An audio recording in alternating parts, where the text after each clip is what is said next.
This school is so boring. All they do is talk nonsense and do nonsense things. Worse still, I feel like I can never escape them, as some of them live in the same neighborhood as me. But you know what the most annoying thing about my life is?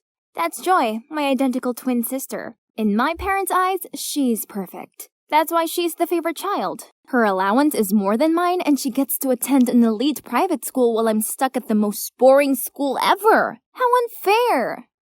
With a sulky face, I walked into my room whining. I think having identical daughters means our parents forgot that there's actually 2 of us. They've never picked me up from school. Don't be absurd. They just took me to collect my dress for the school gala.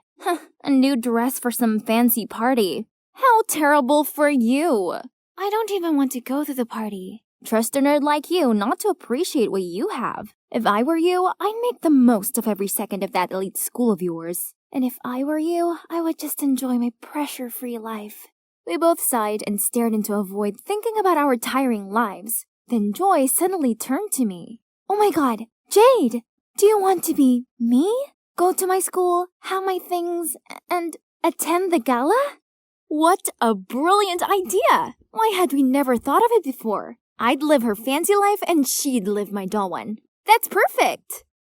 Wow, this school is enormous. I tried to keep my cool as I navigated the endless hallways in search of Joy's locker. Ah, found it. I spotted a group of girls waving me over. They must be Joy's besties. Ruth, Nora, and Nell. Unlike my boring sister, they looked very glam in their branded clothes. What a power group! Wherever we went, all eyes were on us. Students handed us snacks, saved places in the cafeteria line for us, and let us sit in the front row of the basketball match. These girls were so interesting. Bet I fit in with them way more than Joy did. Talking about Joy, she somehow loved my boring old-fashioned school. I'd never heard her chat that much in my life. About how nice my friends were, how easy all the lessons were, and how cool the school bus was. Joy's friends were so much fun, and they did cool things. For instance, they always had shopping dates and bought each other expensive gifts without question. One time, Nora, the richest girl in the group, didn't hesitate in going into Kate Spade and buying the new release handbag for Ruth. I thought this was pretty awesome of Nora. But then something happened that made me question the group dynamics. Ruth told me that she liked the red velvet cupcakes at the bakery near my house, and she asked me to buy her some. I was happy to do it, but the next day, when I brought the cupcakes and told her the price, she burst out laughing. Joy, my dear, I don't care how much they cost. That's your concern. Then she turned to Nora, showed her a picture of a cute but expensive skirt, and told her to order it for her. Hang on. Had she always been thinking it was acceptable to order us around like this? I don't understand why an innocent bookworm like my sister would hang around with this cunning clique. They don't study at all. During the test, while I was still randomly circling the answer, Ruth kept on kicking my chair and urging me to let her copy my work. And as soon as the teacher turned her back on us, she even snatched my answer sheet. Huh? What's with that attitude? I took a look around and saw both Nora and Nell were also copying another girl's paper against her will. Rude! After the test, Ruth came up to me, hissing. Have you forgotten our deal? Huh? Deal? What could it be? Well, I guess I would have to put up with Ruth for as long as I was Joy, so I could return everything to her in roughly the same condition after the gala. What I really should do now is just to enjoy this elite school life, right? So, I didn't join Ruth and her minions for lunch, but bought food from this super cool vending machine instead. They even had pizza. But the machine made these weird sounds. Ugh, I think my food was stuck. So I kicked and tapped it. But it still didn't work. You dare get into an altercation with the pizza machine? You must be starving. Oh my god. This basketball boy was the most handsome guy I'd ever seen in my life. I was too lost in his eyes to realize the dumb machine had finally delivered my lunch. This gorgeous guy then leaned towards me and my heart skipped. Oh, Cupid, I wish I was the one he picked up instead of the pizza. Here you go. Right before I could react, someone snatched the tray and pushed me aside to enter between us. Thanks, Hayden. Want to share lunch with me? Huh, excuse me? How could she steal both pizza and a boy from me? The boy took my pizza from her and said, "Thanks, but I'd like to share this with this cute, starving girl instead. I'll buy the drinks." Wait, was he asking me? Then yes, 100% yes! Leaving a furious Ruth behind us, we walked to the bench table nearby. So, he's Hayden, the captain of the basketball team. We talked so much about our favorite comic books and even played basketball for a bit before classes. That was my best lunch ever. After school, I was about to leave when Ruth stopped me. "Didn't anyone ever tell you not to mingle with Hayden? He's not wealthy. We have high standards about who deserves to be around us. Duh!" Huh? She sure seemed to swoon over him earlier, but now that he'd turned her down, she decided he wasn't worthy? This girl's mindset really didn't sit well with me. As soon as I arrived home, I told Joy everything. "You should listen to Ruth. Hayden must be bad news." "I don't care what Ruth thinks. How come you do? Is it 'cause of this deal you have with her?" "Not your business, but stay away from Hayden. I don't want to get in trouble." Ugh, these vague hints were agitating me. What was it about? But whatever the deal between Joy and Ruth was, I wasn't going to let it get in the way of my blossoming romance with Hayden. Today, me and Hayden had arranged to meet at lunch again to play basketball. I excitedly walked out of art class just as the girl fell and dropped her painting set around my feet. I immediately picked them up for her, when all of a sudden, a boy's hand covered mine right before someone stamped their feet on our hands. It was Ruth! It was her who tripped up the poor girl too. She did all that on purpose to hurt me, but Hayden got there just in time to save the day. "What do you think you're doing?" Feeling too embarrassed being caught red-handed, Ruth couldn't do anything but give me a spiteful look before leaving. I couldn't believe that Hayden did that for me. His hand was swollen, but he just kept checking if my hand was okay. "How can Ruth be so horrible?" "Because she knows everyone's ugly secrets, and she uses them to control people. Joy, she knows your secret too, right?" "No, I'm not sure, but I don't care. No matter what that secret is, she's gone too far. Don't worry, I got your back." "So will I. Oh, I'm Katie, by the way." From then on, I no longer hung out with Ruth and her minions. But I kept quiet about this to Joy as I didn't want her freaking out and making us switch back places early. The more time I spent with Hayden, the more I found myself liking him. I wanted to confess to him who I really am, but I can't. At least not yet anyway. Katie is really nice to me too, and she introduced me to her super sweet friends. Everything was just perfect, except my grades. Well, I didn't dare to tell Joy about this either. My study was pretty bad, and it literally ruined Joy's straight-A record. Meanwhile, Ruth, time after time, insisted that I was the one who had to do all her homework, research, and tests. But duh, I couldn't even finish mine. "You know what I've got." "Yeah? What exactly is that you have? What's all the threat about?" Ruth was stunned seeing me talking back at her like that. Yep, that was it. I've had enough. After class, she waited at my locker and signaled me to follow her to the equipment room. Finally, I could know what my secret was. Ruth showed me a video on her phone of Joy sneakily checking her notes during an examination. Was she cheating? "If our principal sees this, I'm sure your precious scholarship will be long gone. And what about that excellent student title of yours?" So Ruth was using this to manipulate Joy. Does she do the same to everyone else? Do you think this would scare me? "I don't think. I know. You don't want to lose everything, right?" No, Ruth. It's you who's gonna lose. Do whatever you want with that clip, like I care. And so I walked away, leaving a fuming Ruth behind. To be honest, I was a bit scared. Well, I know scores and things like academic transcripts were so important to Joy. What if I destroyed it all? After my last class of the day, the thing that I feared the most came upon me. The principal called me to her office and showed me the video that proved that I cheated on a math exam. She was so disappointed in my horrible grades recently, she even asked if it was because I was too caught up in my dating life and the bad influence I called friends. But how am I supposed to tell her that it was just my own incompetence? Nothing to do with Joy or Hayden or my new friends.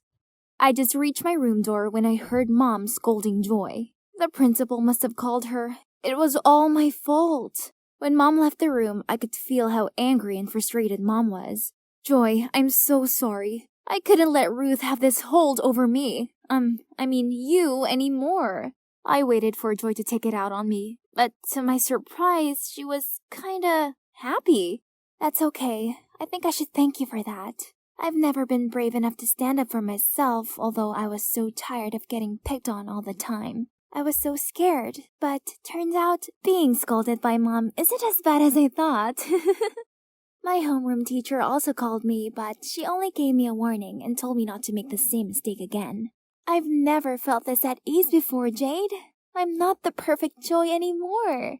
Then, Joy told me about the pressure she felt to be perfect. One time, she even got sick before the math test due to studying too much. Not having enough decent revision and being afraid of getting a bad grade, Joy cheated and was caught and recorded by Ruth as evidence.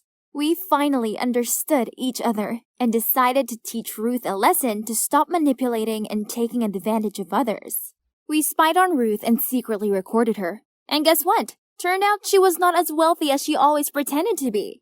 All the brand names she had were from the poor victims that she called friends. I also filmed Ruth forcing the top students to do homework and essays for the rich kids while she just sat idly to collect money. I was so ready to post these videos online, but Joy stopped me. She told me if we did this, we were just as bad as Ruth.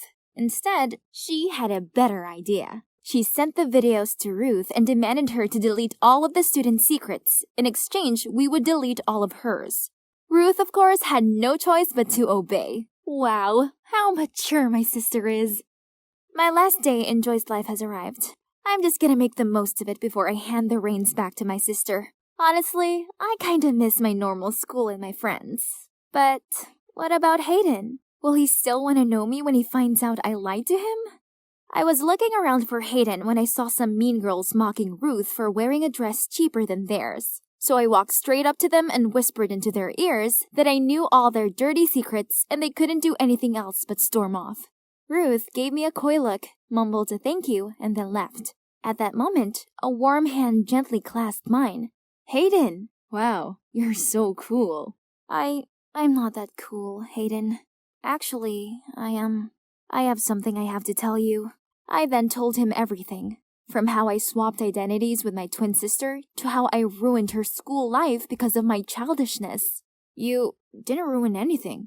Actually, you made things much better. So, since the pizza vending machine day till now, it has always been you, not Joy, right? Yeah, it's been me all along.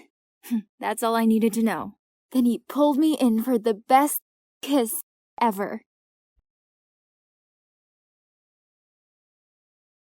I'd just climbed back into the room when suddenly I heard a voice. Jasmine, how come you're only getting home now?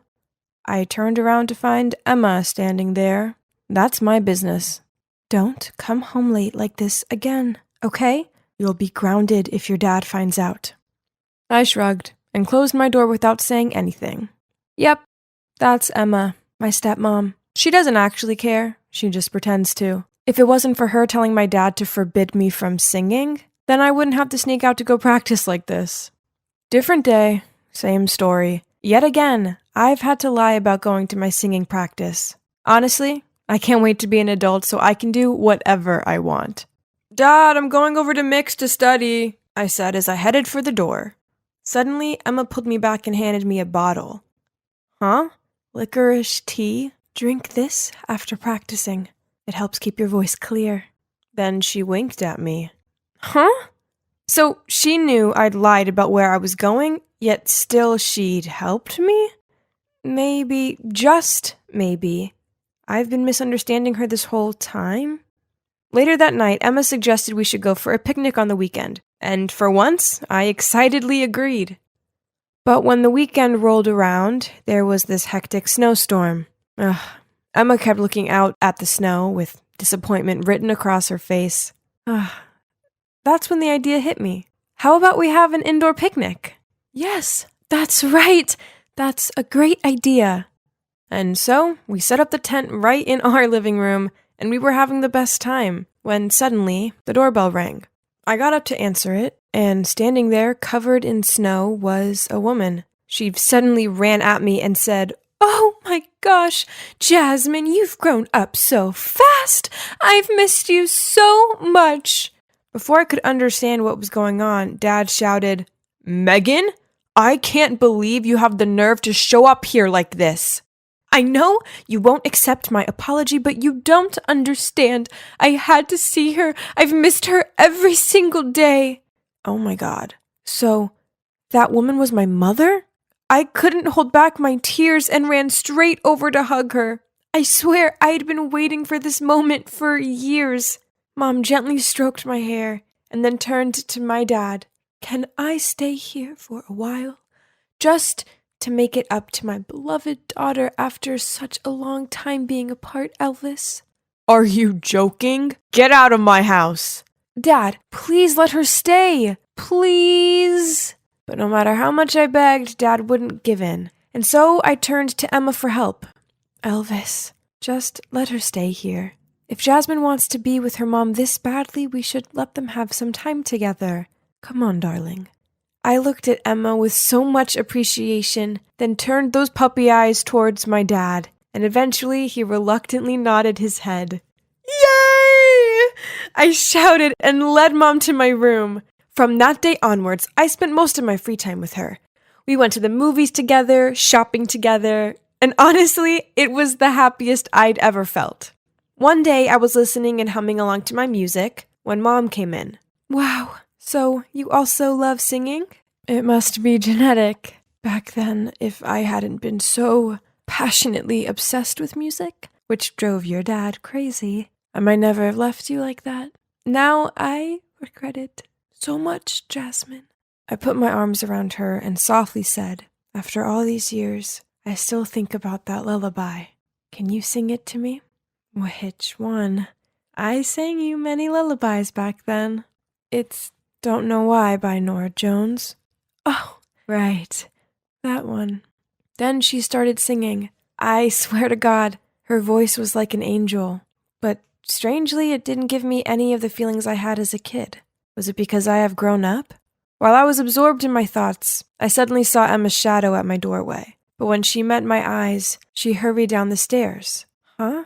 Why was Emma crying? I was so confused. "She must be jealous of our relationship," Mom said. "Yeah, probably, since she'd been married to my dad for 3 years, but we'd never been close." That evening, when I went to the kitchen with Mom to set the table, she suddenly shouted, "Oh my gosh! Why did Emma make chicken parmigiana? Doesn't she know that your dad hates this?" Then she took the plate and threw it in the trash, saying she would order takeaway instead. Huh? Dad hates this? He always complimented Emma on her signature dish. Before I could react, Emma entered the room. As soon as she saw her chicken in the trash, she glared at Mom. Things then got so awkward. Emma had skipped dinner. Mom also tried to start a conversation with Dad a few times, but he ignored her. I felt so bad for Mom. In my dad's eyes, there was only Emma now. But my mother had done nothing wrong. She just wanted to pursue her passion. Later that night, I was heading to the pantry to get some snacks when I heard Emma yelling at Mom. "Megan, for old time's sake, I didn't bring up anything from the past, but you can't just do whatever you want." How dare Emma yell at my mom like that? As soon as Emma left, I ran over to my mom asking her what had happened. She hesitated for a while, then told me the whole story. It turned out Mom and Emma used to be in the same band when they were young. And since Mom was always the lead singer, Emma had begrudged her ever since. Perhaps she has never gotten over it. I didn't expect Emma to be so mean. So from that day on, I began to show my attitude towards Emma. I didn't let her go to the parent-teacher conference like I had promised before, and I even forbade Mick, my best friend, from talking to her every time he came over. "Mom, how did you and Dad meet back in the day?" "Well, back then, your dad was a waiter at the lounge I used to sing at every weekend. We quickly fell in love and started leaving love letters for each other at our secret spot." "Ew, how cheesy." "It's called romantic, you silly. At that time, we put our initials at the end of every letter." Suddenly, there was some noise at the door, and I turned to see Dad standing right behind us. "What do you mean, our initials? It represented our 2 favorite characters' names from that movie." "Yes, It was the initials of Monica and Quincy in the movie Love and Basketball. Dad gaped at Emma in surprise as she continued. I was the one writing letters to you that year. But when I got to the meeting spot, I saw you and Megan together, so I left. Dad and Emma looked at each other, then turned to stare at Mom. Actually, back then I liked you so much that I pretended to be Emma, but it's not that important. In the end, you were still into me and we got along really well, right? I can't believe you lied to me like this for all these years! Then Dad angrily left the room, followed by Emma. As for Mom, she was sitting there, tears pouring from her eyes. Okay, so Mom was definitely in the wrong, but did Dad need to treat her like that? Who doesn't make mistakes from time to time? And anyway, it's because of my mom's mistake that I'm even here, right?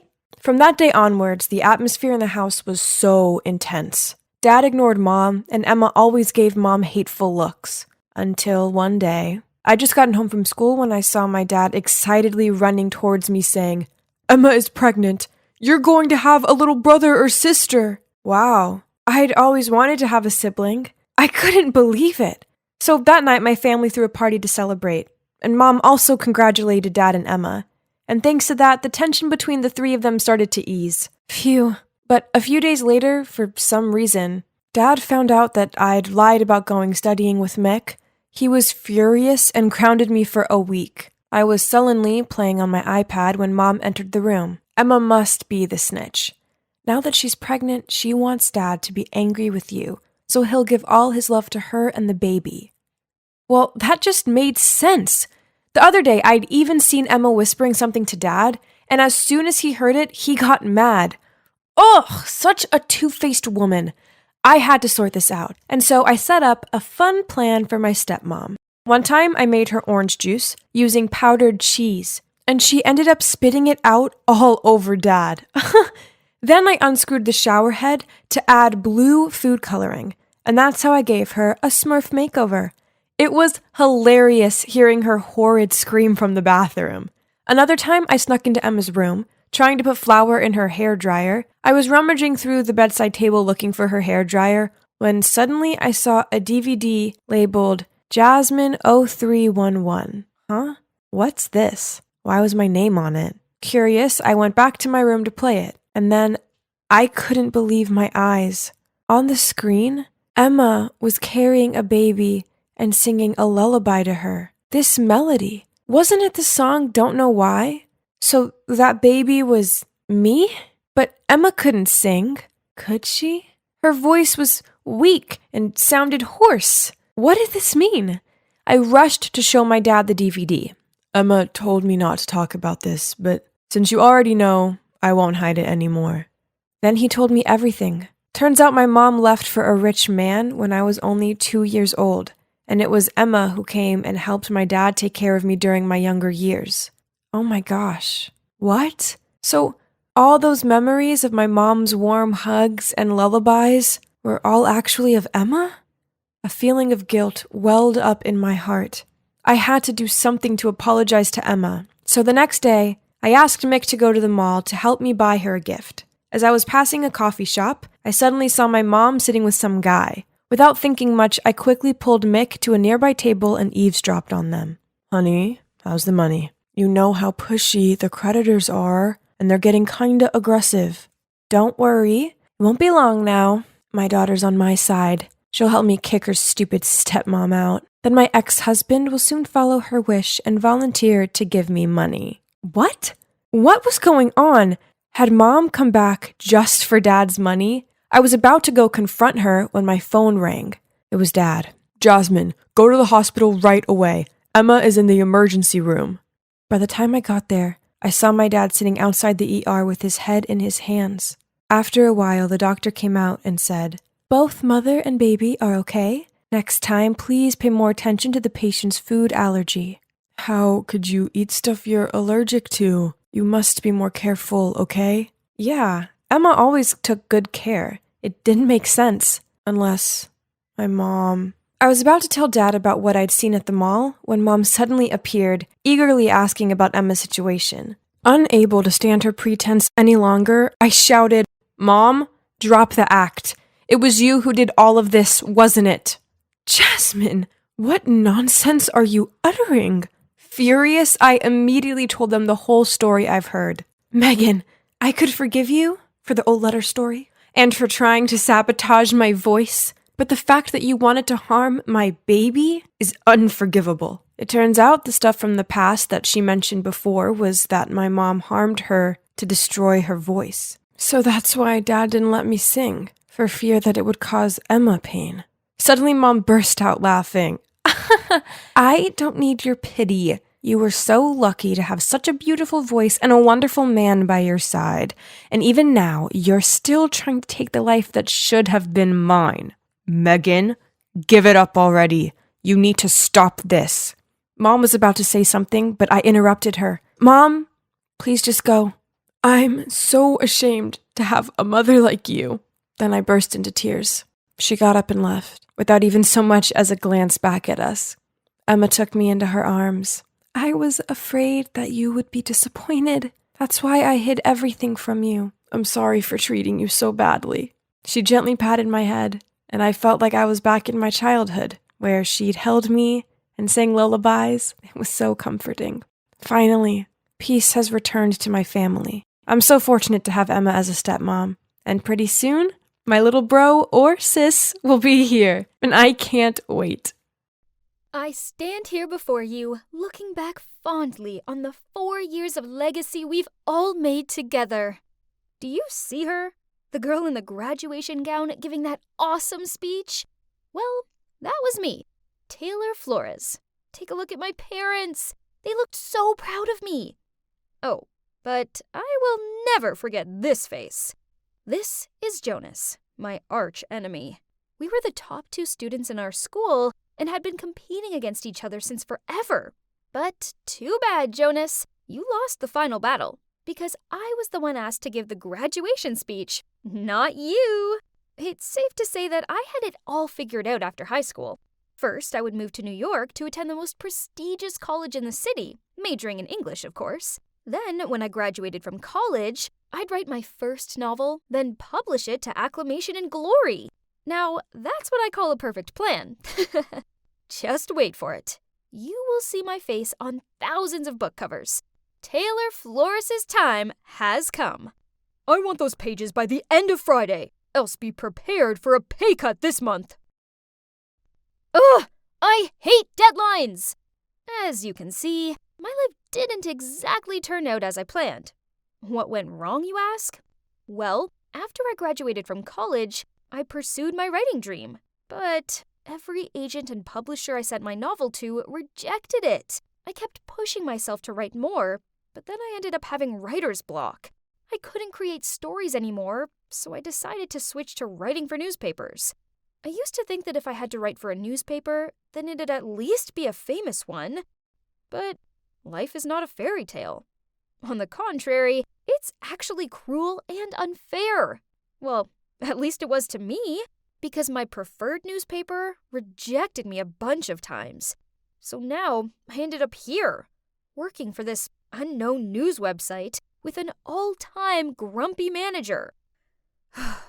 Okay, so back to what was happening at the office. Suddenly, my phone buzzed through an email. Oh no, it's an invitation to my high school reunion. No way I could go back to my hometown and see everyone. They'd all see what a loser I'd become and I'd be the joke of the party.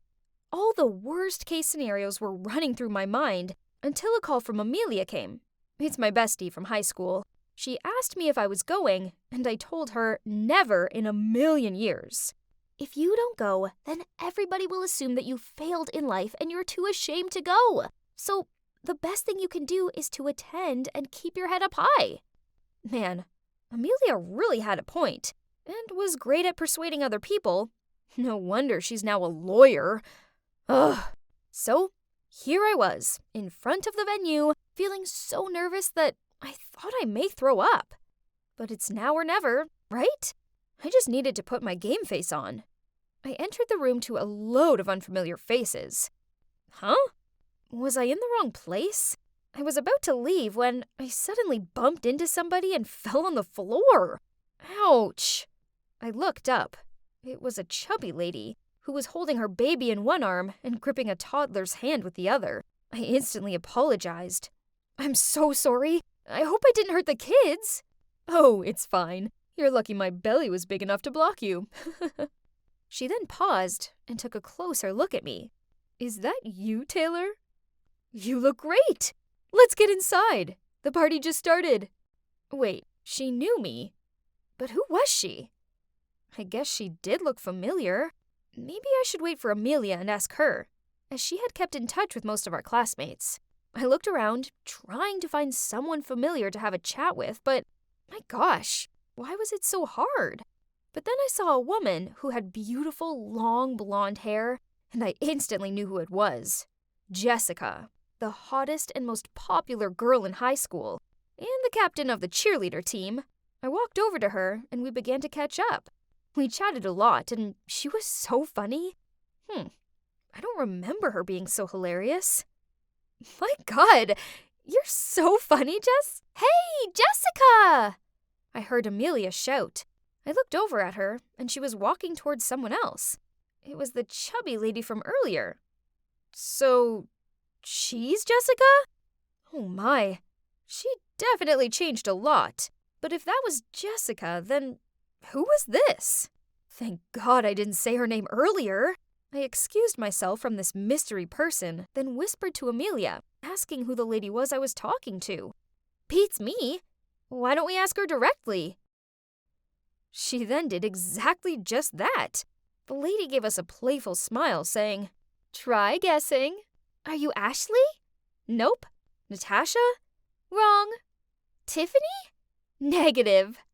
Wait, are you related to Jack Miller? You kinda look like him. Almost correct.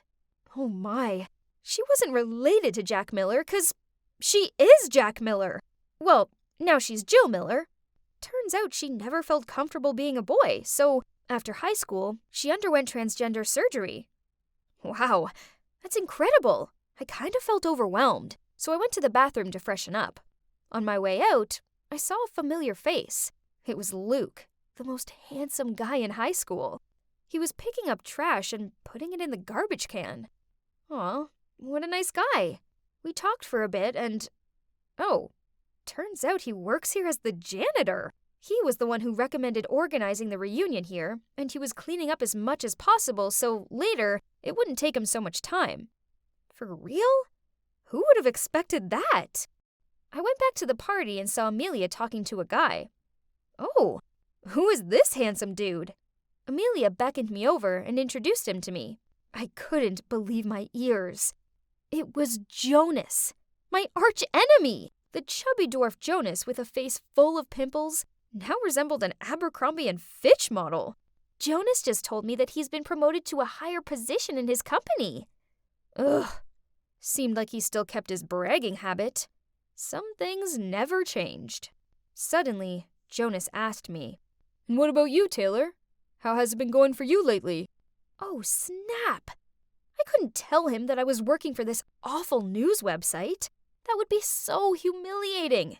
So, thinking fast, I blurted out that I was a managing editor for this huge newspaper in New York. Jonas and Amelia looked at me in shock. In your face, Jonas. If I had a mic, I would definitely drop it. I asked Jonas what position he was promoted to, and he replied, Oh, I got Chief Technical Officer. Huh, nice try, but it was no match for my amazing job. I won that battle, loser. Well, in general, the reunion went pretty well, even though I had to lie about myself, but whatever. It's not like I was gonna see Jonas again, right? Wrong. A week later, I received a Facebook friend request from him.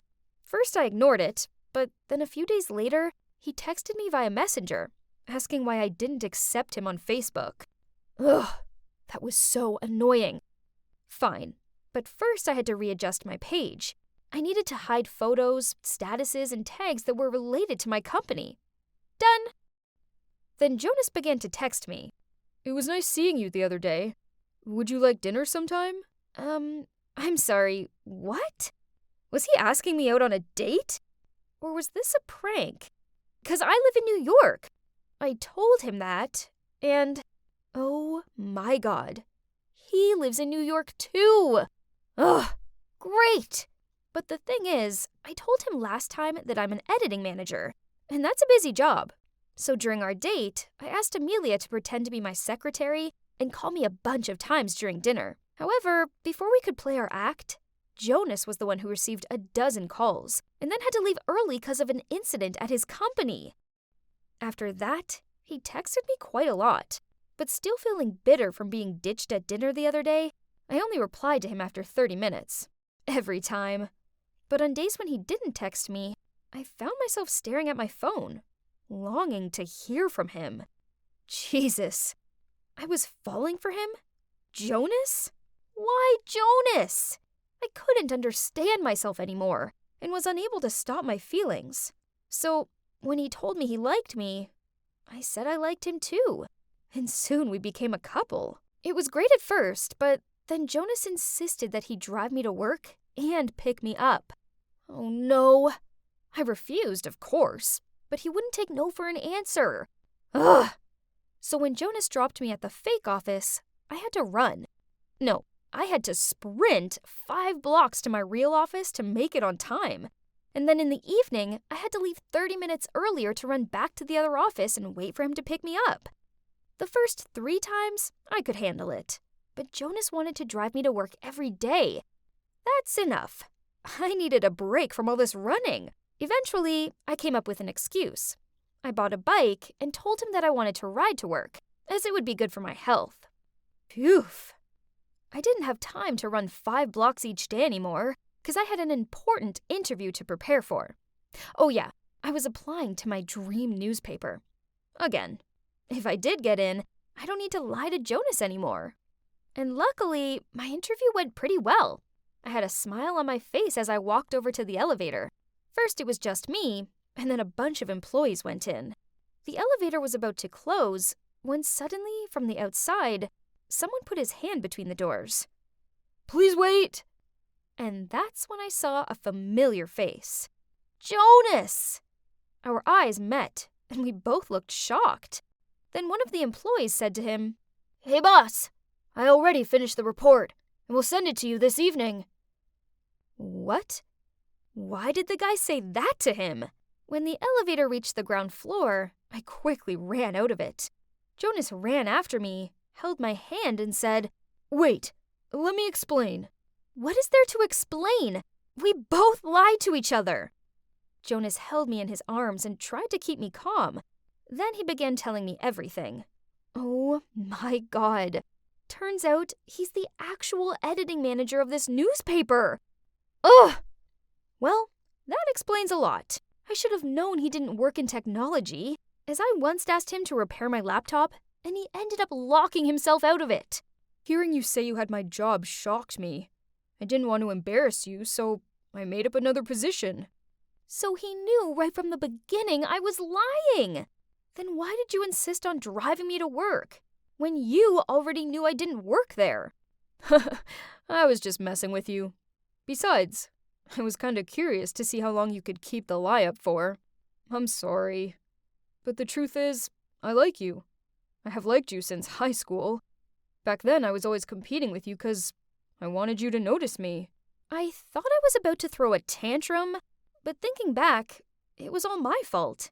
If I hadn't lied in the first place, then Jonas wouldn't have had to lie about himself. Right at that moment, I received an email from Human Resources. Oh God, I got in! They were so impressed by me that they had to email me right away.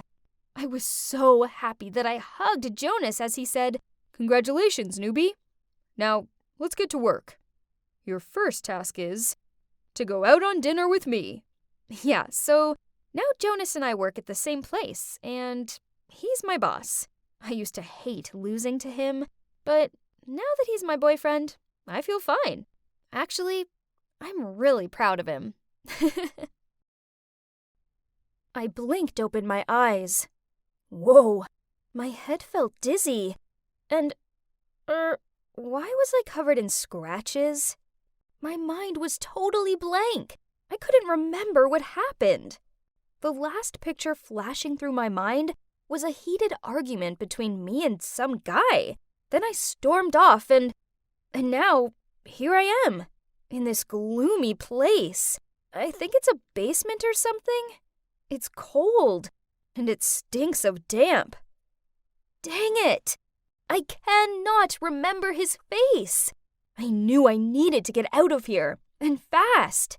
I ran to the door and tried opening it, but to no avail. It's locked. I slammed my hands against the door and shouted, "Anyone? Help!" I could hear footsteps approaching, so ignoring my throbbing palms and burning throat, I banged on the door and screamed out, "Open the door!" Oh my God! It's him! The guy I'd been arguing with before! He was holding a sandwich and smiling gently at me. "Oh, Alice, my puppy. Are you awake? I thought you might be hungry." "Who are you? You brought me here, didn't you? What do you want?" He looked confused, then sadly blurted out, "Oh no, honey. You must have memory loss from the accident. It's your Josh here. I'm your boyfriend." I squinted at him. He did look familiar, but what boyfriend? What accident? He showed me the photos on his phone. OMG! That was me with him, and we looked so happy together. But why can't I remember anything? I hit my head with my hands in frustration, while Josh just stood there against the wall staring at me and giggling. So maybe this Josh guy was my boyfriend, but that didn't explain why he'd locked me up in this dungeon. This wasn't a normal boyfriend thing to do. I rushed to the door, but he grabbed me in his arms. "Let me out! You definitely have some wicked intention going on bringing me here." I scowled. "Oh my gosh, Alice, you've been watching too many movies. Do you really not remember anything?" I gave him a clearly not look, then folded my arms.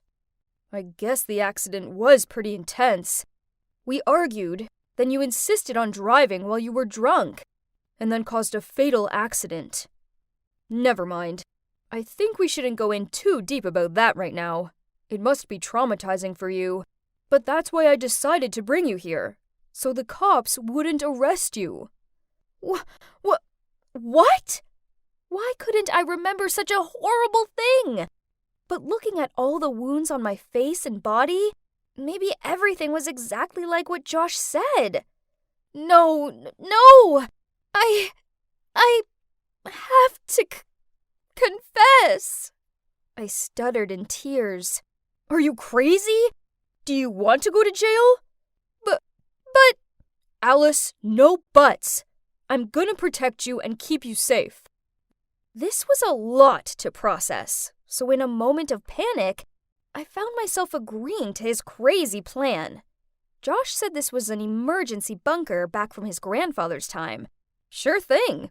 I mean, it sure smelled musty. There's not even a window, just a flickering wall light. It felt like I was in a horror movie.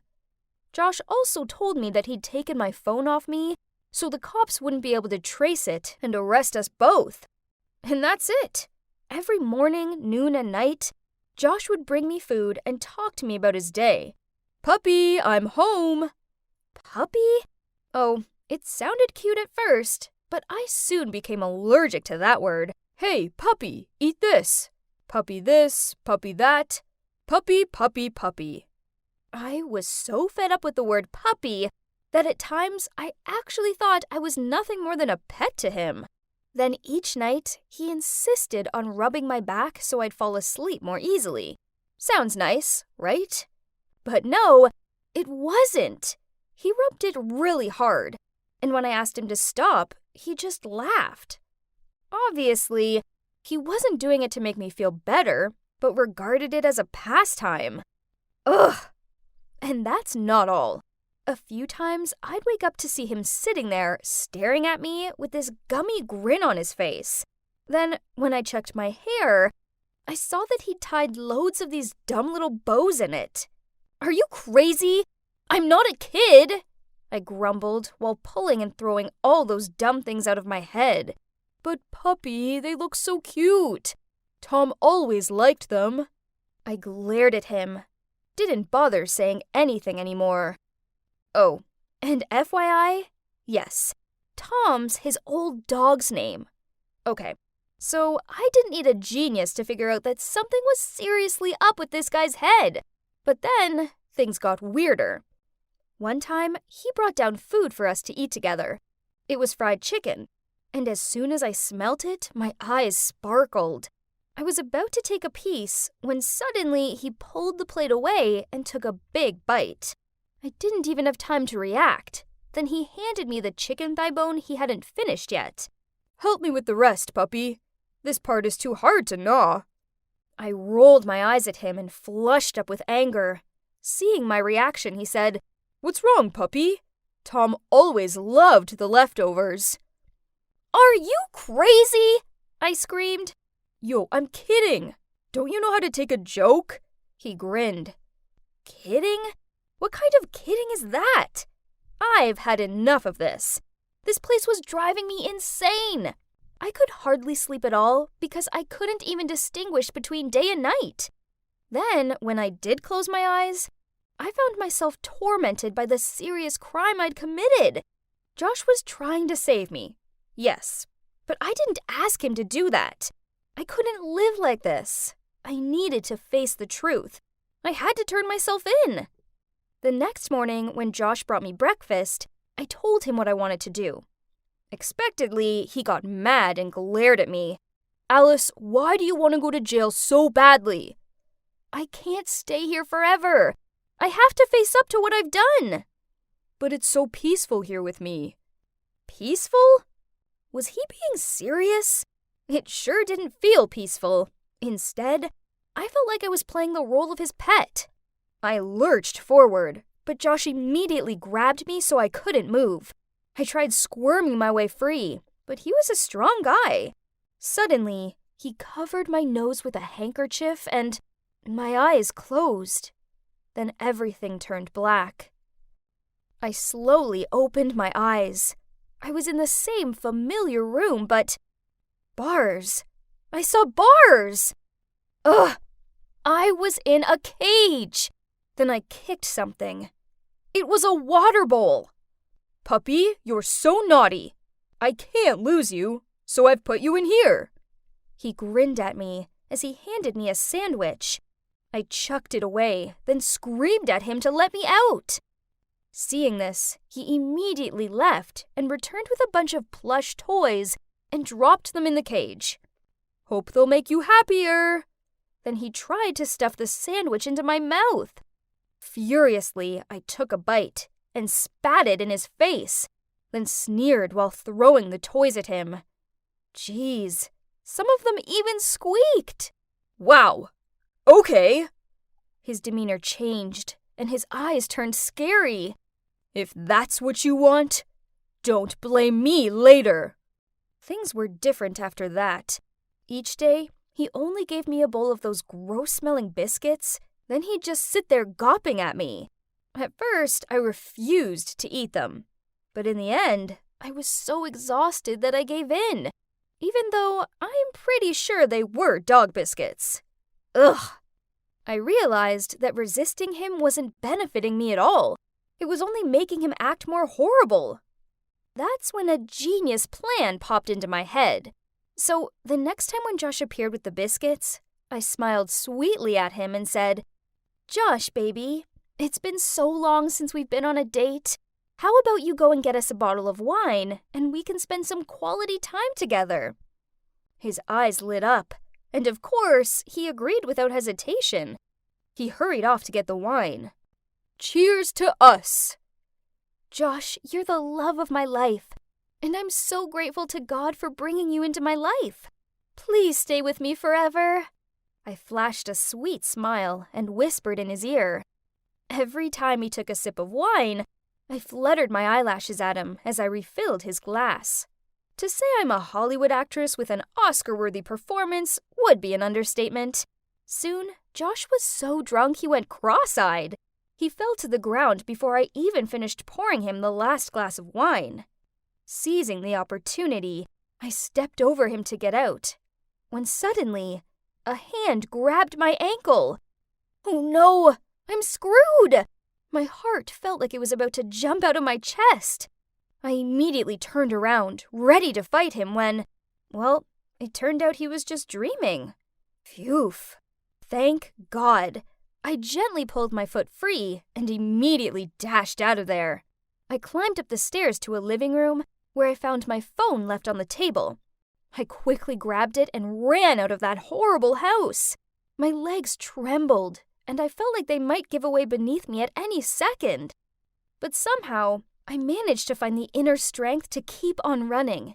I couldn't use my phone as it was out of battery, and I was too disoriented to figure out where my home was. So, when I stumbled upon a police station, I walked toward it. I took a deep breath. This was a tough decision. I knew I was going to jail, but I couldn't live in creepy Josh's basement forever and be his substitute pet. No thanks. I had to face up to what I'd done. Sir, I'm here to confess. The cop looked confused and told me there hadn't been a fatal accident recently. But then he said I looked familiar, so he looked up my name, and turns out my family had reported me missing. That liar Josh had tricked me. It was all a ruse so he could imprison me. How vile! I charged my phone, and up popped hundreds of messages and voicemails from my worried friends and relatives. This was all so overwhelming. I put my head down for a moment. Then all the memories gradually surfaced. I'd been in the mall parking lot, and I felt like someone was following me. So I hid in the corner, and that's when Josh appeared. So I asked him, "Why are you following me?" "Alice, I love you. Please come back to me." I rolled my eyes and started walking away from him. "Go away, weirdo! We're done!" Then he grabbed my shoulder. I shook myself free and ran away, when a car came out of nowhere and... Ugh! Yes, of course. Josh was my crazy, controlling stalker ex. So he must have taken advantage of my unconsciousness to take me back to his basement and come up with his bonkers plan. Then to make things even easier for him, I ended up with memory loss. Typical! It was a nightmare. But thankfully, it's over now. The cops took my statement, and soon after that, my family came to pick me up. They all burst out crying, and we hugged each other tightly. It's taking a while to get back to normal life after all the trauma, but I'm getting there. I do want to vomit whenever I hear anyone say the word puppy. Ugh. However, this didn't stop me from getting my own rescue dog, Lily the Corgi. And I never put bows in her fur. As for Josh, well, he was convicted for false imprisonment and has to stay in jail for 4 years. Who's in the cage now? Serves you right.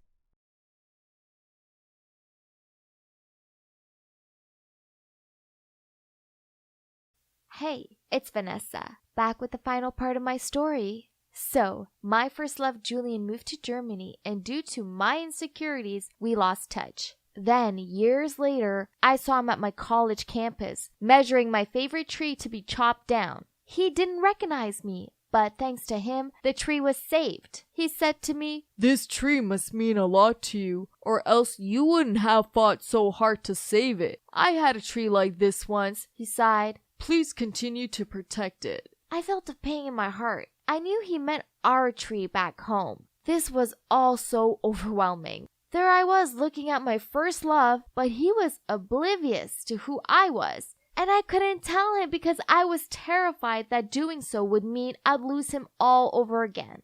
After that, I didn't see him around campus anymore. Was he living here now? Was he in another city? There were so many questions I wanted to ask him. Then my mom called and told me to come home for the weekend.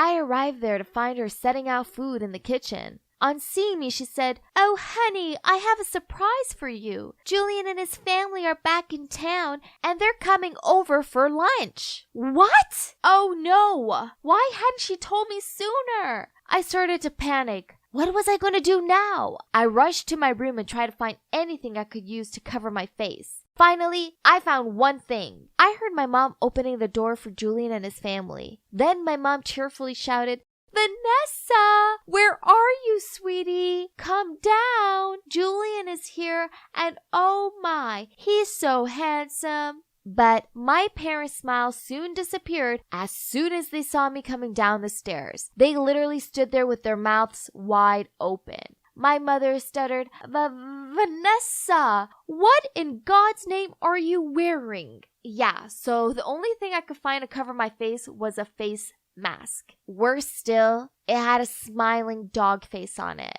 I know I look ridiculous, but at least my lupus was covered. Thinking fast, I muttered, I have a cold and I don't want anyone to catch it." Then I turned and saw Julian and my heart fluttered. He gave me a confused look. He clearly didn't know how to take my accessory. This was so awkward. The last memory he had of me was that I didn't want to video call with him anymore. And that was 5 years ago. Ugh, this sucked. I nodded at him and he nodded back. I caught him looking at me, no doubt because I was wearing that dumb mask. But we didn't actually speak to each other. Luckily, our parents were carrying the conversation. But then, my mom suggested that we should all go out for dinner tomorrow night. Mom, not again! Why didn't she realize that I needed to be pre-warned about these things? Then again, it was so easy for her as she had perfect-looking skin. Luckily, Julian's family were busy tomorrow. Phew! But they suggested having dinner the day after that. Ugh! Dinner was unavoidable, so I had to figure out a way of disguising my face. So, the evening of the dinner, I ran downstairs and my mom glared at me. "Vanessa, what on earth are you wearing? You look like Elton John." So yeah, I was wearing these huge fashion sunglasses. They were the only ones I could find online that I knew would arrive in time. I replied, "This is the new trend now. You're just too old to understand." At the restaurant, Julian and his family gave me the weirdest looks, but I acted like everything was normal and mentioned how good the food was. To be honest, I felt so awkward and just hoped this meal would be over soon. It all got a bit too much, so I went outside to get some fresh air. That's when Julian appeared. At first, he just stood there next to me in silence. It got to a point where I couldn't take it anymore, so I said, "Since when did you come back here?" He replied, "Since 1 month." Feeling annoyed, I replied, "Why didn't you call me?" "Ness, you're the one who didn't want to be friends anymore." "Oh no, you got it all wrong. I had some problems, girl problems. I couldn't tell you." "You know, I was really lonely in Germany. You were the only friend I had." His voice sagged. I replied, "I know, it was stupid of me. I'm sorry, but you're back now. Can we be friends again?" He looked at me for a bit, then smiled and said, "Seriously, how can I be mad at you now? I mean, look at you." And then we hugged. I finally had my best friend back, but this wasn't enough for me. Seeing him again made me realize I still loved him even after all these years. My face was the problem. I was convinced that on seeing the real me, he'd run for the hills. After that, Julian and I texted each other loads, but then he asked me out on a date. At first, I was super excited, but then the reality of this dawned on me. I put on my prettiest dress, but as I stood in front of the mirror, all I saw were my bright red cheeks. Maybe I should just risk it. Maybe he would understand and still love me? I mean, it was inner beauty that counted, right? But no, I couldn't do it. So I messaged him back saying that I couldn't go out with him, but he was persistent. In the end, I ran out of excuses, so eventually I had to agree. Okay, so now what? I couldn't keep on wearing face masks and sunglasses. Then I had an idea. What about makeup? I knew it would make my skin worse, but this was an emergency. I put some makeup on, but the rashes were still visible, so I put more and more and more and I resembled Billy the Puppet from the Saw movies. Then there was a knock at the door. Oh no, he was here already! Oh well, I hope he likes horror movies. On seeing me, Julian looked kinda shocked, but he tried to act normal. The restaurant we went to was so nice, but every time he looked at me, he had to try his hardest not to laugh, which in turn made me want to laugh too. Awkward. Afterward, we went for a walk through the park when it suddenly began to rain. So we hurried over to our favorite big tree to take cover. Julian found the carving on the tree and said, "Do you remember this? That day I promised you I'd come back for you." Then he turned to me, pulled me towards him. His face came closer and oh my God, was he going to kiss me? But then he stopped and said, "Oh, Ness, your makeup is floating away. I have a tissue. Let me clean your face." "Wait, what? Oh no, not now." I panicked. I didn't know what to do, so I hid my face from Julian and said, "Don't look at me. Can you please go?" Confused, he asked, "What? You're acting really weird. What's wrong?" Then he turned to look at my face. I pushed him away and said, No, I'm fine. I'm just having a girl problem moment." But Julian kept insisting, so I freaked out and ran into the rain. He ran behind me yelling, "Vanessa, stop!" I kept running, but then I tripped and my face fell into a muddy puddle. Oh, great!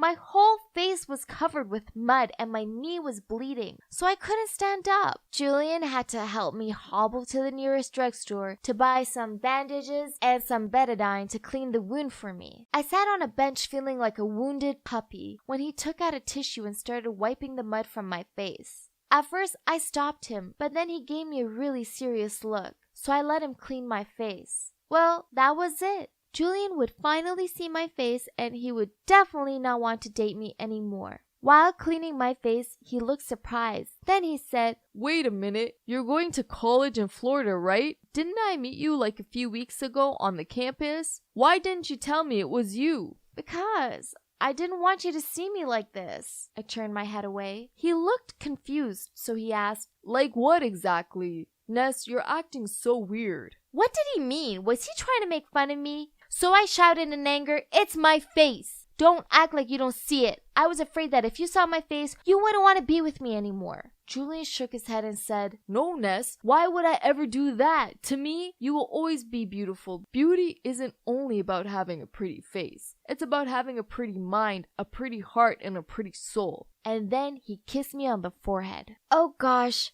I never imagined that it would turn out like this. Julian was indeed the sweetest person ever, and I should have never have doubted him.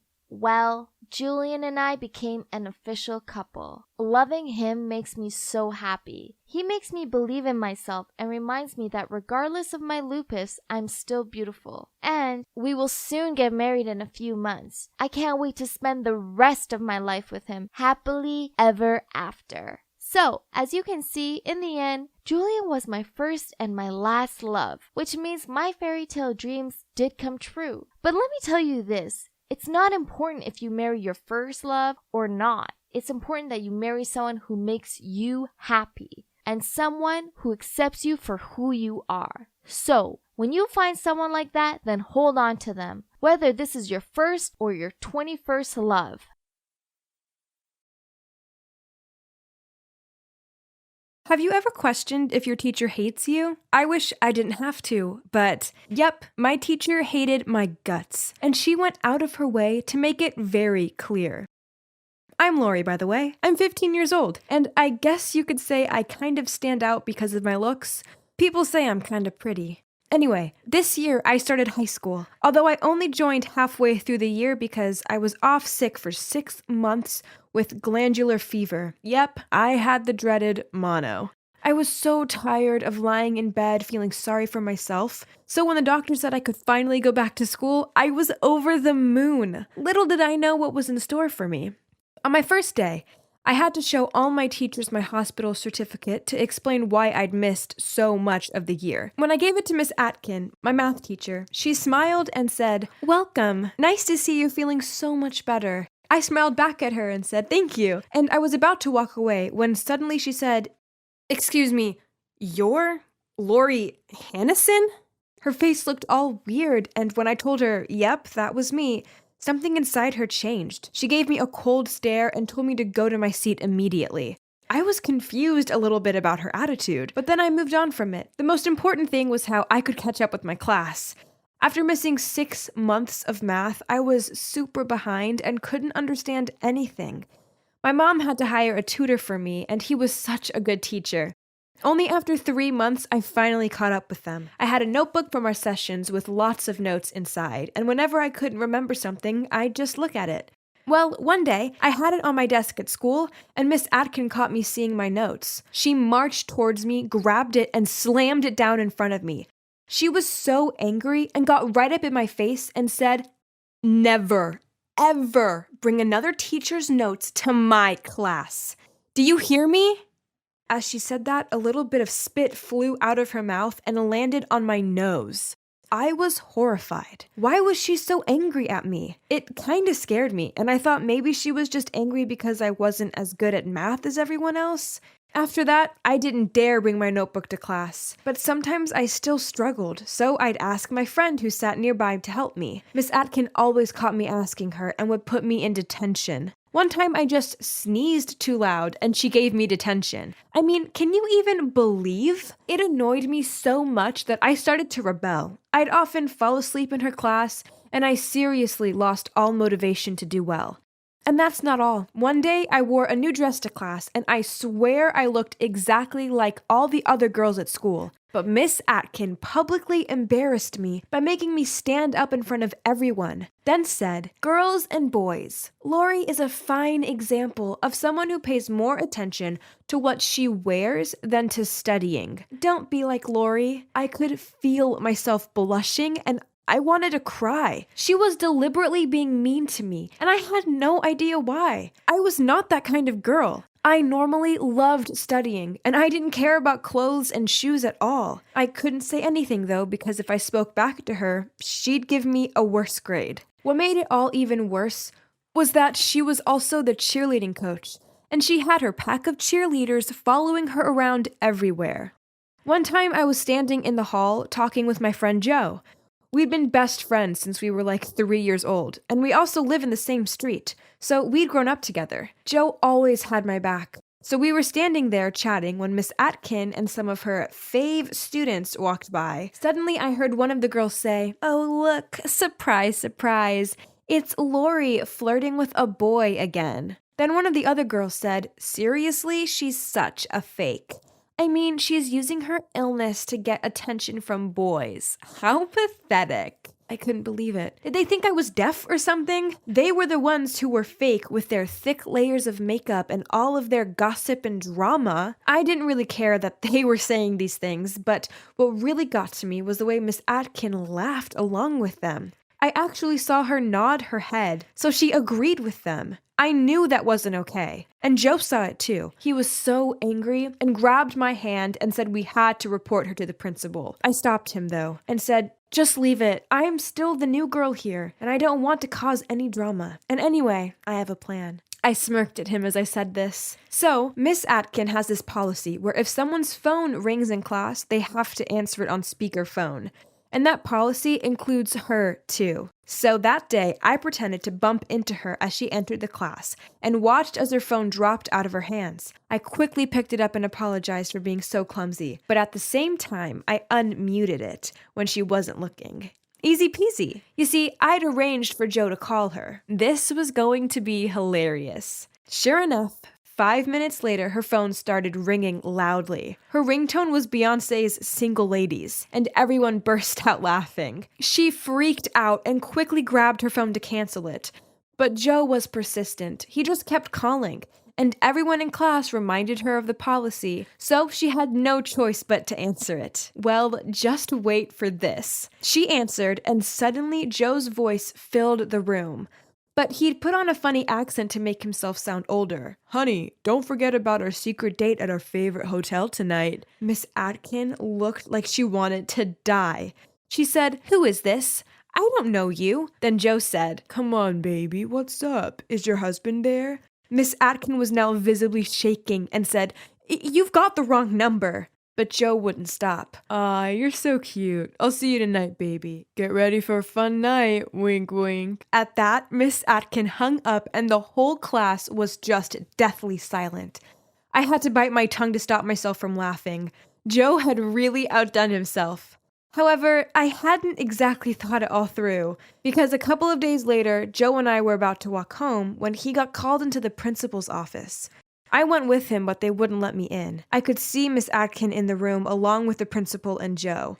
She'd somehow found out that it was Joe who'd called her, and now the principal said that Joe would be expelled and that his parents would need to come in for a meeting the following day. Oh my God, this was all my fault.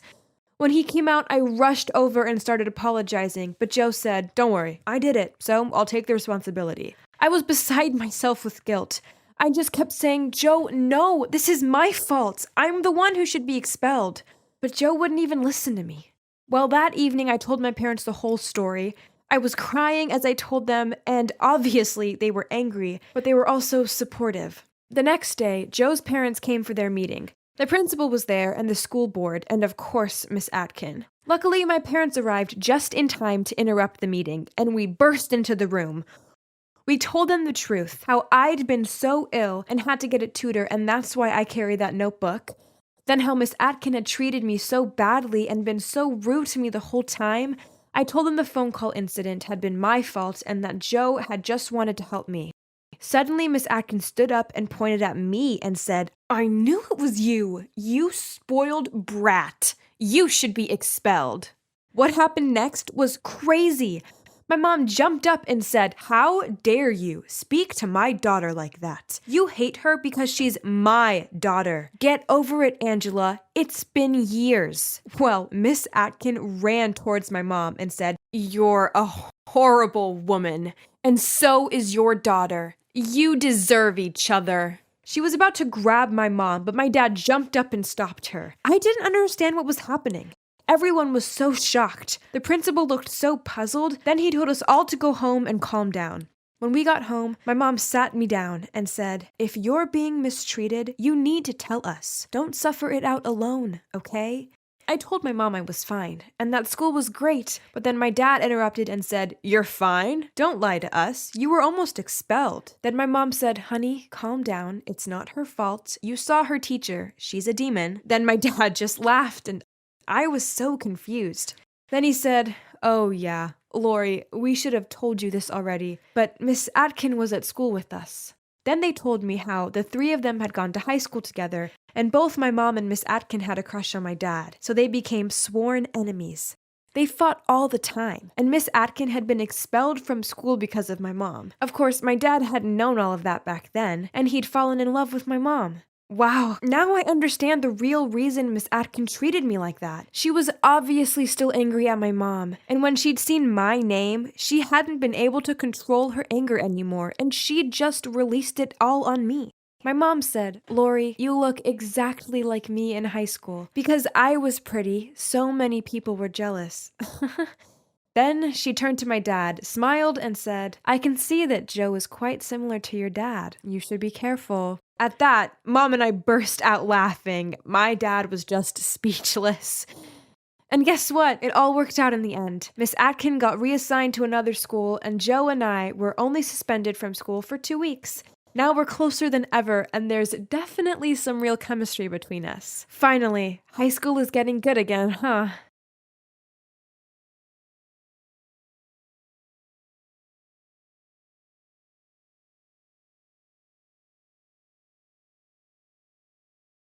Hey there, I'm Connor, and something really creepy happened to me, so I'm going to tell you all about it. I have to warn you though, it's on the spooky side. So there's a chance it may freak you out so much you have to sleep with the lights on. There's also a chance you won't believe me, and that's up to you, but please remember that this is real for me. I believe in this stuff, and always have.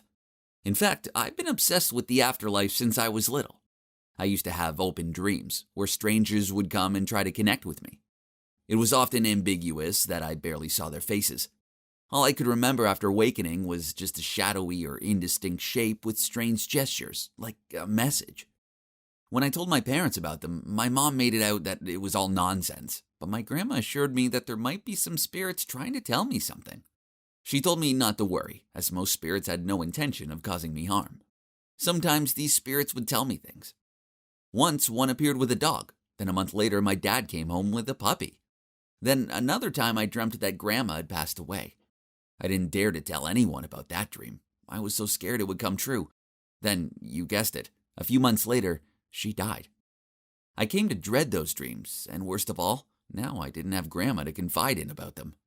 To be fair, as I grew older, the dreams stopped, but my fascination with the afterlife didn't. I knew not to mess around with this kind of stuff, as doing so was bad news. Grandma had always told me that.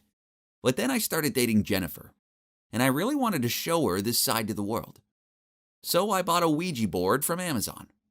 Well, it's a flat board with letters and numbers on it that's used as a gateway to the spirit world. I knew the rules. Never try this at home, as that was asking for trouble. The last thing I needed was to unleash a poltergeist or something worse in my house. Also, never ask the spirit to show themselves. So the plan was to sneak into the old house in my neighborhood that had just sold and was currently empty. I told Jennifer about my plan. She'd never done anything like this before, and although she was skeptical, she was also excited. That's what I love about her. She's so brave and adventurous. We met in the house's front yard at 3 a.m. as we planned, and both of us were seriously in the mood when we were trying to break into it. Yeah, I know, this sounds bad. But we didn't want to make a mess of the place or anything, we just wanted somewhere empty where we could test out the board. Firstly, we set the mood by lighting candles, incense, and burning sage. Before I started, I grabbed Jennifer's hand and said out loud, "Please don't show up, evil forces." Then I placed a silver coin on the board to deter bad spirits. Then we both placed our index fingers on the planchette, which is a movable pointer, and took a deep breath. I called out into the darkness, "Is anyone there? If spirits are living here, please talk to us." Nothing. Not even the slightest bit of wind. Jennifer laughed, and this annoyed me. I suppose she could tell from my face that I was mad. So she smiled at me and said, "I'm sorry, let's try again." Then placed her finger back. Then I said, "If there's anyone there, we would like to make contact." I was getting goosebumps right at that moment. And the wind started to pick up. The stillness broke, and the darkness around us seemed to move. Excited, I yelled out, "Is anyone there?" Then it got super crazy. Like it was this scene from a movie with dirt swirling around us. The planchette started moving slowly. Jennifer looked at me and said, "What are you doing?" "It's not me, I promise," I replied. I looked up at her, and the moment our eyes met, we knew the planchette was moving by itself. I continued asking, "How many spirits are there?" It took a minute of silence for the planchette to move to 1. It was becoming interesting. "Are you a good spirit?" It moved faster. YOUGUESS. Okay, I considered it a yes, and continued questioning it on some simpler things. "Can I know your name?" The answer was SAMEASHER. At this point, I could hear Jennifer freak out. It was kind of creepy because I didn't call her name even once. I said, "If you're really here, prove it." Jennifer jumped up. "Hey, we promised not to ever ask it to prove its appearance." Suddenly, a gust of wind came out of nowhere and blew out one of the candles. Jennifer yelled at me to stop this now. Then she ran out of there. I quickly said to the spirit, "Nice to know you, but it's time for us to go. Goodbye." And at the same time swept the planchette over the goodbye symbol on the board to quit. Then I picked up the stuff and chased after Jennifer to check if she was okay. She was completely freaked out and told me she was never doing that again. The problem was, I couldn't stop thinking about the spirit. The new owners would soon move into the house, so I didn't have many opportunities left to go back there. So 1 week later, again at 3 a.m., I persuaded my daredevil friends Austin and Miguel to meet me there. I set the board up, and we began. I asked a few questions, and nothing happened at first. Then after a while, the board kept pointing out meaningless letters. I actually thought it was the others messing about. They soon got bored and all thought it was just my imagination all the time. Feeling annoyed, Austin left to go to the toilet, and Miguel and I carried on. I believed in my previous experience, so I persistently continued asking, "Do you know who's in the toilet now?" But still the board only gave out random numbers. When Austin came back, Miguel gave Austin the numbers we'd recorded and said that this time it might not work and we should just go. The color drained from his face. It turns out the numbers were his own social security number. Austin began accusing this of being a setup. I told him it wasn't. I guess he was curious as he sat back down and joined in. And that's when Miguel asked a stupid question. "How much longer is this loser Connor kid alive?" I gave him a dirty look and said, "I told you not to joke around." Then the planchette started moving, stopping on the number 1, then 0. 10 years. I only have 10 years left. This was awful. I was too young to die in just 10 years' time. But no, the planchette continued to move. And to my horror, I watched it go between the letters D, A, Y, S. "Quit it, guys. This isn't funny," I shouted out to them. They stared back at me with a mixture of shock and fear. Okay, I was pretty sure they hadn't moved it. They urged me to end the game and go home, not forgetting to tell me to never play this game again. Easy for them to say. They're not the ones being told they will die in 10 days. I couldn't stop thinking about what happened. It was awful. I was so stressed out it took me ages to fall asleep. Then when I eventually did, I had an open dream. I dreamt of a spirit girl who was walking to school with me. Then suddenly she pushed me into traffic and a car was coming. I woke up in hot sweats. 3 days later, I sneaked to the house again by myself and asked only one question. "How much longer do I live?" And she answered, 7 DAYS. So it couldn't be a random answer. The spirit was counting down my remaining days on Earth. 3 days later, I still couldn't stop myself from going there and repeating the same question again, and the answer was 4. I couldn't just wait to die. I had to do something. So I told my parents about it, but they didn't believe me, and even scolded me for playing weird games so late at night. On the day my time was meant to be up, they saw the state I was in. I couldn't stop shaking and refused to get out of bed. There was no way I was going near a road today, so my mom rang the school and said I was sick. Then she stayed home from work and barely left my side. That day went so slowly, but nothing happened. It's a month later now and I'm still alive. I did end up grounded for 3 months for sneaking out at night and terrifying my parents. When my punishment's over, there's no way I'll be taking the Ouija board to any more empty houses. In fact, I've stuck it in the attic and that's where it's staying forever. So that's my story. You can decide for yourself if you're willing to try it or not. But my main advice to you is don't meddle with this stuff, as it's definitely not worth it. When my boyfriend and I broke up before heading off to different universities, I never imagined that my love life would take a pretty dramatic turn, where I ended up being the third wheel in an affair. Let me backtrack a bit. I'm Juliana, a 19-year-old amateur marathon runner. I'd been a part of a running club for the past 5 years that met twice a week. And during that time, I became quite close to 2 of the runners there.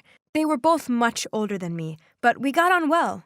Leo was a middle-aged bachelor, and Charlotte was a mom of 2 and had been married for more than 20 years. They both worked together in the same trading company, and I can't really explain it, but we all just clicked.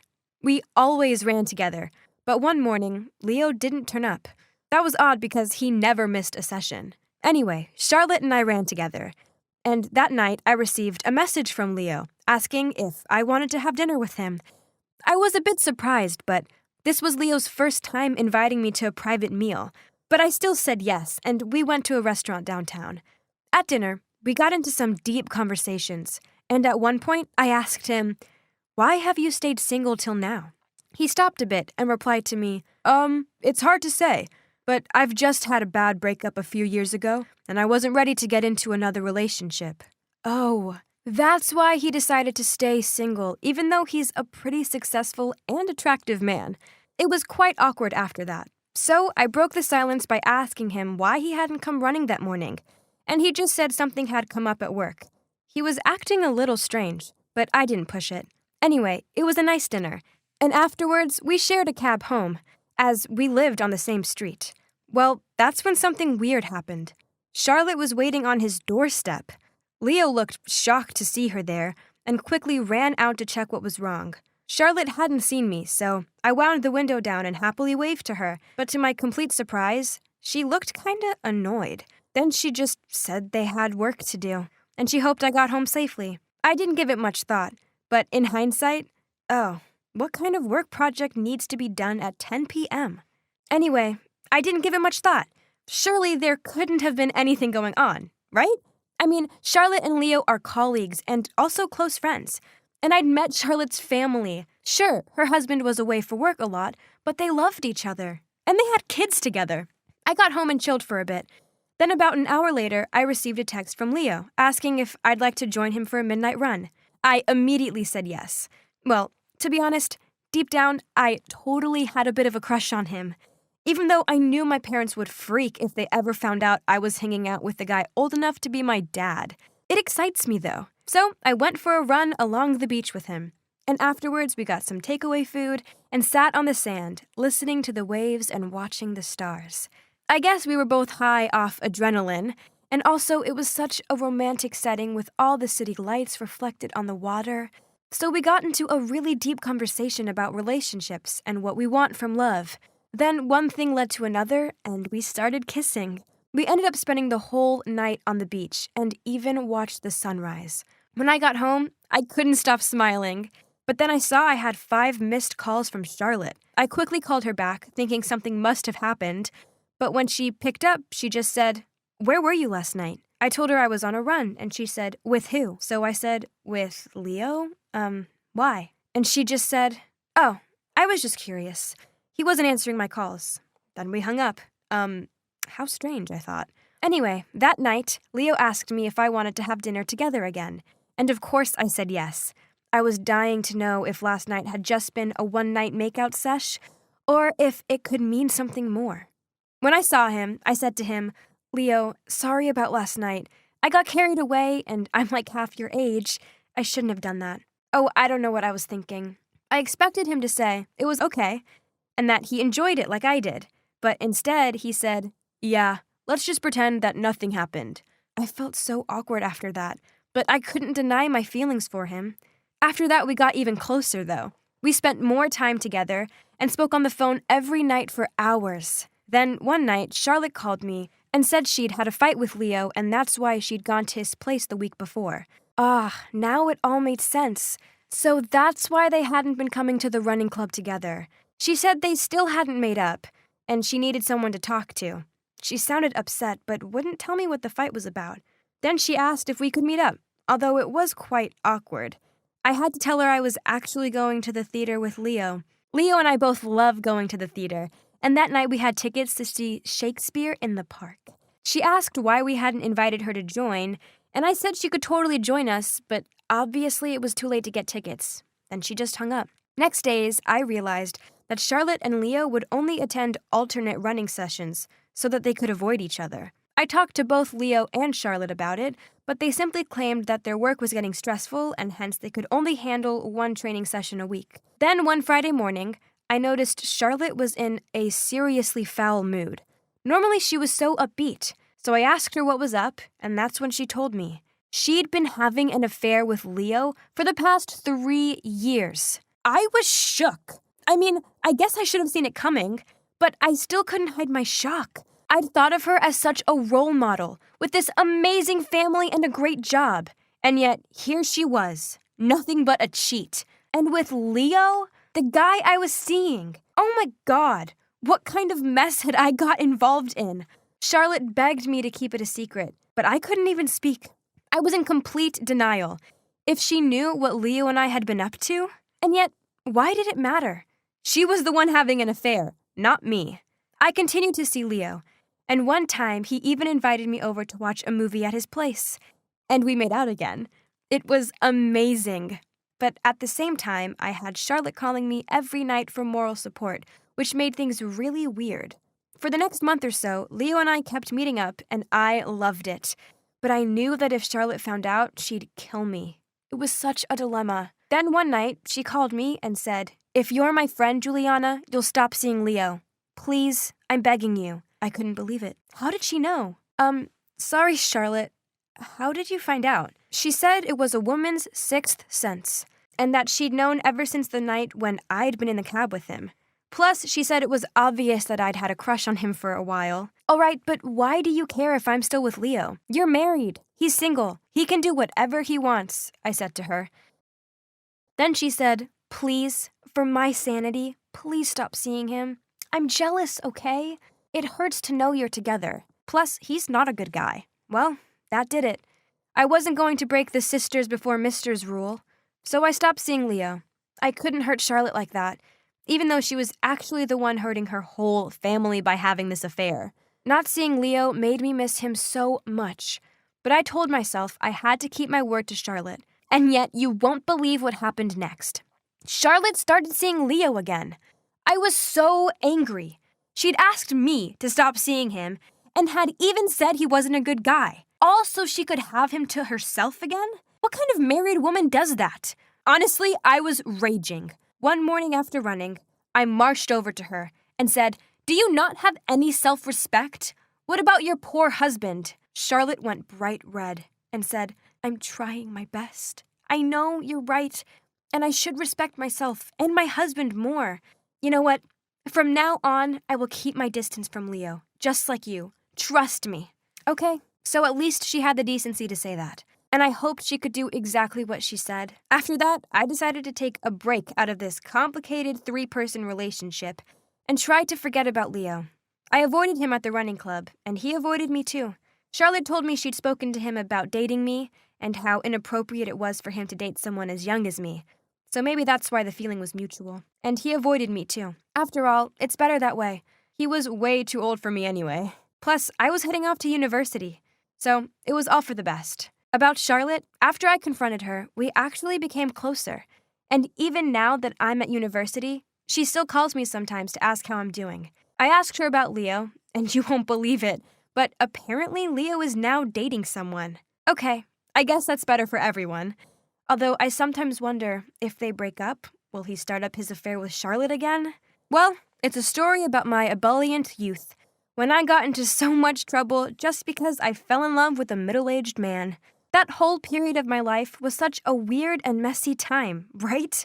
But now I'm so glad I've met a nice guy my own age. And of course, I never want to get involved in being a third wheel ever again.